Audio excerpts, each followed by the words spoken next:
I found out through a co-worker's Instagram that my wife's sister, the manager, had a weekend strategy retreat. I wasn't invited. I didn't say a word. I just forwarded the post to the CEO with a screenshot. At first, it looked like nothing, just another filtered story of hotel lobby lights, glasses of wine line on a mahogany table, and captions about team bonding and next-level strategy. But when I looked again, I saw faces. Familiar faces. Not just the marketing team. Not just the managers. My wife's sister, smiling too widely in the corner, clinking her glass with someone I knew too well. My own wife. The word strategy retreat should have landed with corporate blandness, but instead they cut because it wasn't on the calendar. There were no memos. I checked twice, then a third time. No retreat had been announced. No all-hands invite. No HR notice. It was something else. Something private. I felt my stomach twist as I scrolled through the posts. My co-worker hadn't tagged me, but the algorithms have a way of surfacing what we're not meant to see. The more I looked, the more it resembled less a professional outing and more of an escape. Laughter caught mid-motion. Hands on shoulders. Long looks caught by accident. And my wife, standing closer than necessary to the regional VP.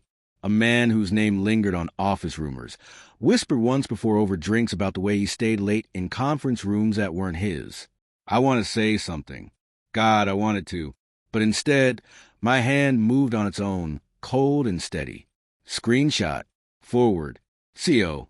No caption. Just evidence. I thought maybe silence would say more than words ever could. The weekend stretched on like wet rope, heavy and fraying. My wife texted me only once. Busy weekend, don't wait up. That was all. No explanation. No photo sent directly to me.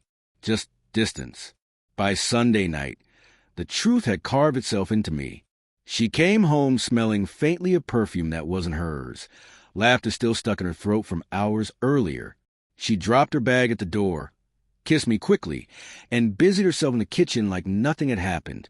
I watched, quiet, measuring, the rhythm of her hands, the curve of her smile, the little ways guilt leaks through the cracks if you look hard enough. I didn't confront her. Not yet, because sometimes silence is the sharpest knife. Monday morning arrived, and with it, the fallout. The CEO called a sudden meeting.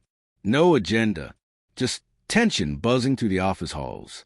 I sat 2 rows back, watching faces rearrange themselves in real time. My wife's sister, the so-called manager, kept her chin high, but her eyes restless. The CEO's words were clipped deliberate. I've been made aware of an unsanctioned retreat held this weekend. Company resources may have been misused. We'll be reviewing this carefully. The room froze. The regional VP shifted uncomfortably in his chair. My wife's sister tried to speak, but the CEO's hand cut her short. This is serious, he continued. If there were personal entanglements clouding professional judgment, they will come to light. Personal entanglements. My chest tightened at the phrase. It wasn't just about budgets or hours logged. It was about them. Her, him, and me. Sitting there, the quiet observer who had set the dominoes falling. That evening, my wife finally noticed a change in me. You're quiet, she said softly, trying to draw me out. Am I asked, my voice calm a way that frightened even me. She searched my face, waiting for the storm, but it never came. Instead, I let the silence spool between us until she broke it herself, admitting pieces and fragments. The retreat wasn't official. It was just to get ahead. She said it quickly, like rehearsed lines, but her eyes betrayed her. And him, I asked finally, just 2 words. Enough. Her silence was the answer. A silence thick, suffocating, more damning than confession. In that moment, something inside me fractured. The love we'd built over years suddenly felt like glass, transparent, fragile, and already shattered. I realized she had been slipping away piece by piece, and I had been too blind to see. The office, the late nights, the excuses. They weren't about ambition. They were about him. The cruelest part was that I didn't rage. I didn't yell.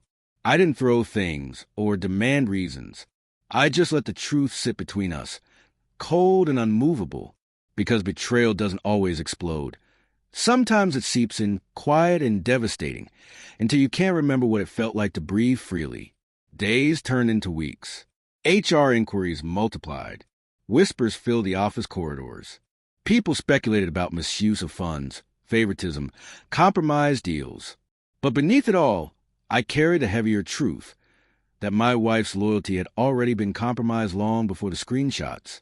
I became a ghost in my own home, drifting from room to room, watching her from a distance.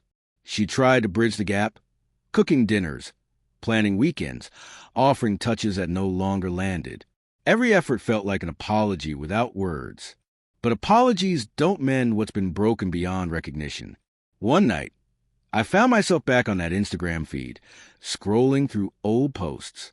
Smiles, retreats, team building. All the coded language of excuses. I realized it had never been about strategy, never about growth. It had been about desire dressed in corporate jargon. And I, the dutiful husband, had been the one left out of the story. In the end, betrayal is less about the act and more about the choice to step outside the bond, to rewrite the vows without permission, to let someone else into the sacred space we built. And my wife made that choice long before I saw it on a screen. I never needed the CEO to confirm it. I never needed HR reports or disciplinary action. All I needed was her silence when I asked the simplest question. That silence still echoes. And maybe that's the cruelest truth of all.